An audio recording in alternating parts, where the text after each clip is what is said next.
Baik, selamat pagi, selamat siang, peserta didik kelas 10 MIPA, SMA Negeri 1 Bintuni dimanapun Anda berada. Hari ini kita akan bahas mengenai keanekaragaman hayati. Kemarin kita sudah ujian tengah semester, beberapa materi, dan hari ini Pak Guru coba ulas kembali tentang keanekaragaman hayati. Keanekaragaman hayati di muka bumi ini cukup banyak ya.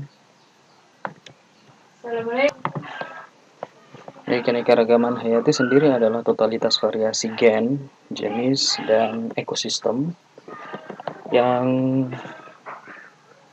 mengisi seluruh alam semesta yang ada di permukaan bumi. Nah, sekarang kita lihat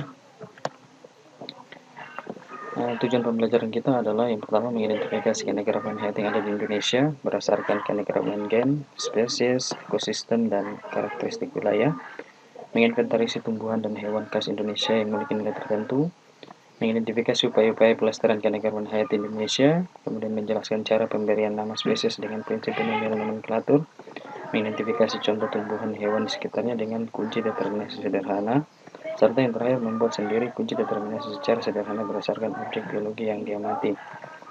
Nah, sekarang kita lihat materi yang pertama. Jadi dalam keanekaragaman hayati ini ada 3 aspek atau 3 jenis keanekaragaman hayati yang harus kamu ketahui. Yang pertama adalah keanekaragaman gen, keanekaragaman jenis, dan keanekaragaman ekosistem. Nah, kita lihat yang pertama adalah keanekaragaman gen.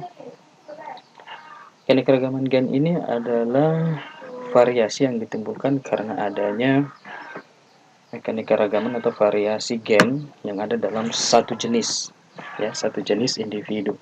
Jadi intinya keanekaragaman gen itu terjadi dalam satu spesies atau satu jenis organisme.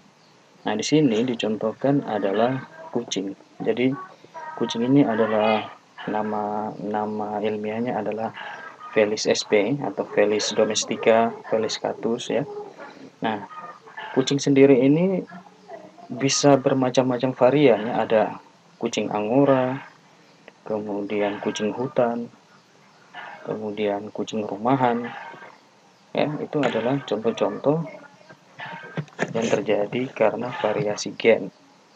Nah, contoh yang lain pada hewan adalah pada kelompok manusia ya, spesies manusia. Manusia ini beragam suku atau ras ya, dengan perawakan dengan ciri-ciri baik warna kulit, rambut, kemudian tinggi badan, bentuk telinga. Nah, itu merupakan contoh variasi gen. Nah, begitu juga dengan tanaman ya. Kalau pada tanaman itu bisa terjadi pada bunga. Nah, di sini pada bunga krisan ada yang berwarna putih dengan kelopak berwarna putih pada gambar A. Kemudian pada gambar B itu bunga krisan dengan warna kelopak berwarna kuning. Jadi kunci daripada keanekaragaman gen itu harus terjadi dalam satu spesies. Contoh yang lain pada tumbuhan terjadi pada tumbuhan pisang ya. Pisang itu ada macam-macam, ada pisang raja, pisang ambon, pisang nona, ada pisang yang kecil itu, kemudian ada pisang yang besar, pisang tanduk. Nah, itu contoh-contoh variasi yang terjadi pada satu spesies pisang. Kemudian mangga, ada mangga yang kita sebut yang mangga golek, ada mangga kuini, dan mangga-mangga jenis yang lainnya. Nah, itu contoh dari keanekaragaman gen. Jadi inti daripada keanekaragaman gen adalah variasi yang terjadi dalam satu spesies, baik hewan maupun tumbuhan. Kemudian yang berikutnya keanekaragaman spesies ya. Keanekaragaman spesies ini adalah keanekaragaman yang terjadi yang menyebabkan variasi jenis ya. Jadi variasi jenis. Jadi bukan lagi variasi yang terjadi dalam satu spesies, tapi variasi yang terjadi dalam. Jadi intinya adalah keanekaragaman spesies ini keanekaragaman yang terjadi yang bisa terjadi dalam satu famili. So, terjadi pembentukan beberapa spesies. Nah, di sini contohnya adalah pohon pohon kelapa ya, pohon kelapa yang ada di pinggir pantai. Nah, ini dengan pohon nipa di air payau. Jadi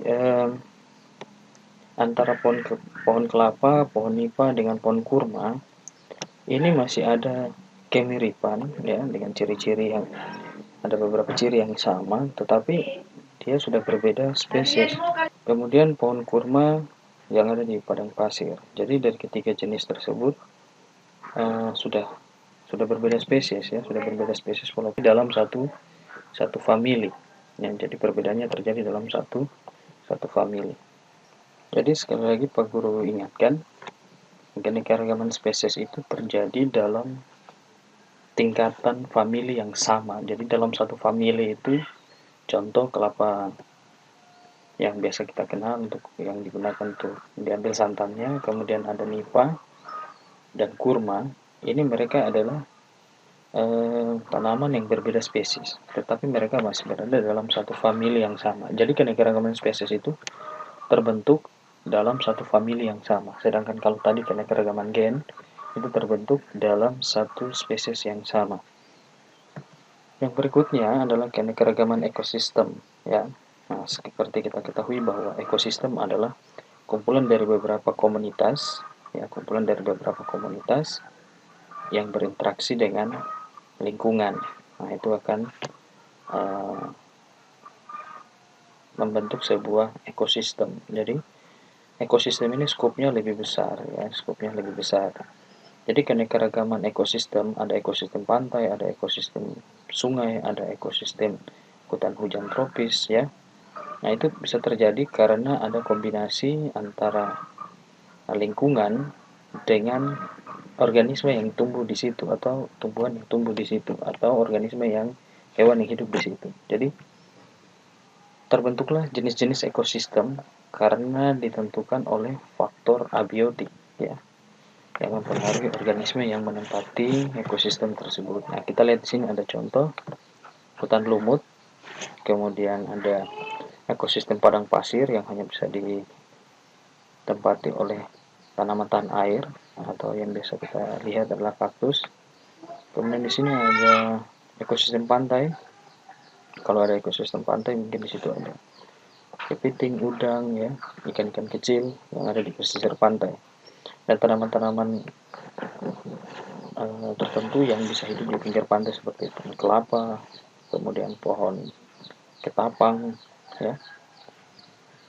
Kemudian di sini ada hutan hujan tropis. Nah, kalau hutan hujan tropis ini ya organisme yang hidup di dalamnya sangat bervariasi ya, sangat beraneka ragam, baik hewan maupun tumbuhan. Dan kita Indonesia termasuk salah satu negara yang memiliki hutan hujan tropis paling besar, terutama wilayah Kalimantan, Sumatera, dan Papua, serta sebagian Pulau Jawa.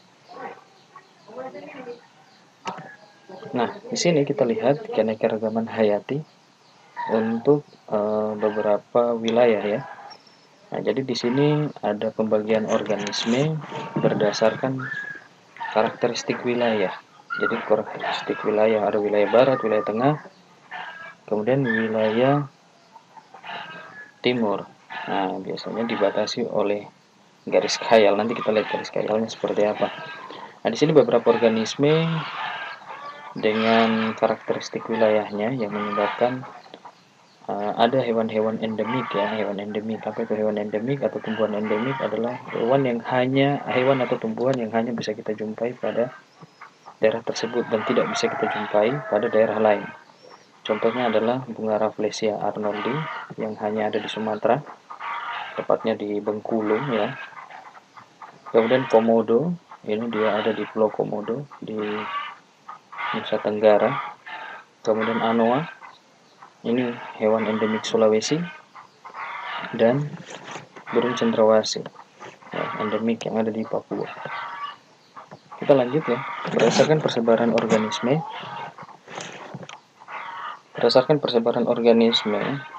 jadi organisme fauna ini dibagi menjadi beberapa tipe. Ada tipe oriental. Tipe oriental itu dilihat dari wilayah batas Kalimantan, Pulau Jawa, kemudian Sumatera. Nah, garis yang membatasi ini namanya garis khayal, yaitu garis Wallace, ya, tulisannya Wallace. Kemudian wilayah peralihan atau wilayah tengah, ini peralihan antara hewan wilayah barat dengan wilayah Australia atau wilayah timur.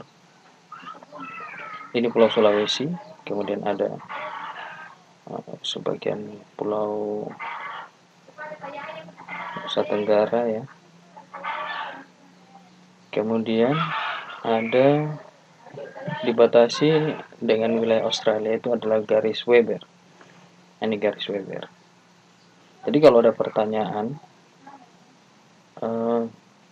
fauna yang terdapat pada wilayah Australia dengan wilayah peralihan itu dalam peta persebaran organisme dibatasi oleh garis khayal apa? Nah, kita bisa tahu bahwa yang membatasi adalah garis Weber. Sedangkan wilayah tengah dengan wilayah barat atau wilayah peralihan dengan wilayah barat atau oriental itu adalah garis Wallace. Oke, kita lihat ini beberapa tipe fauna. Ya. Kalau tipe oriental tadi dari wilayah Kalimantan sampai Sumatera itu ada harimau, ada orangutan. Kemudian tipe peralihan ada babi, kemudian ada burung hantu. Kemudian tipe fauna Australia itu ada komodo dan burung cendrawasih. Nah, ini sekarang kita lihat manfaat dan nilai keanekaragaman hayati. Keanekaragaman hayati yang ada di muka bumi ini banyak dimanfaatkan oleh manusia dan hewan, ya. Karena manusia dan hewan ini merupakan organisme yang bukan termasuk dalam organisme heterotrof, bukan termasuk dalam organisme autotrof, tapi termasuk dalam organisme heterotrof atau organisme yang membutuhkan tumbuhan sebagai sumber energi. Nah, kita lihat di sini ada pemanfaatan keanekaragaman hayati baik untuk pangan, sayur-sayuran dan buah-buahan, kemudian sandang kapas, contoh kapas ya untuk pakaian, kemudian untuk papan ini adalah pohon, yang di sini contohnya adalah pohon atau papan kayu jati, pohon kayu jati. Nah, kalau di Papua ini biasanya pohon merbau, damar, matoa, ya, biasanya dimanfaatkan untuk bahan bangunan. Kemudian untuk rekreasi atau memelihara hewan peliharaan ya untuk hiburan. Biasanya kalau orang yang hobi ikan, peliharanya ikan hias. Kalau orang yang untuk hobinya burung, pelihara burung, nah mereka memanfaatkan organisme-organisme. Atau ibu-ibu yang suka bunga, biasanya memelihara bunga, itu untuk apa? Untuk hiburan, ya, rekreasi. Nah, sekarang kita lihat pengaruh kegiatan manusia terhadap keanekaragaman hayati. Jadi keanekaragaman hayati yang hidup di muka bumi ini kelestariannya dipengaruhi oleh manusia juga, ya. Manusia menyumbang kerusakan alam yang sangat besar, ya, pada keberlangsungan organisme. Nah, kita lihat di sini ada kerusakan hutan karena penebangan hutan secara masif, ya, mengambil kayu untuk kepentingan kehidupan manusia yang tidak mengikuti aturan sehingga merusak alam. Nah, ini bisa dampaknya bisa banjir, kemudian erosi, tanah longsor. Nah, kemudian plasma nutfah. Plasma nutfah ini adalah pemanfaatan gen-gen yang bersifat menguntungkan atau gen-gen unggul yang dimanfaatkan dalam peningkatan produktivitas pertanian dan lain sebagainya. Kemudian kerusakan laut. Kerusakan laut ini diakibatkan karena penggunaan bahan peledak untuk penangkapan ikan sehingga merusak terumbu karang. Padahal kita tahu terumbu karang ini sebagai rumah ikan yang terbentuk memerlukan waktu ratusan bahkan ribuan tahun. Nah, berikutnya adalah usaha-usaha perlindungan alam. Nah, kita lihat usaha-usaha perlindungan alam yang bisa dilakukan oleh manusia. Yang pertama adalah Kebun Raya Bogor. Nah, kita tahu ini bunga rafflesia ini hanya ada di Sumatera, tepatnya di Bengkulu, tetapi diambil kemudian dikembangbiakan di Kebun Raya Bogor. Nah, untuk pelestarian.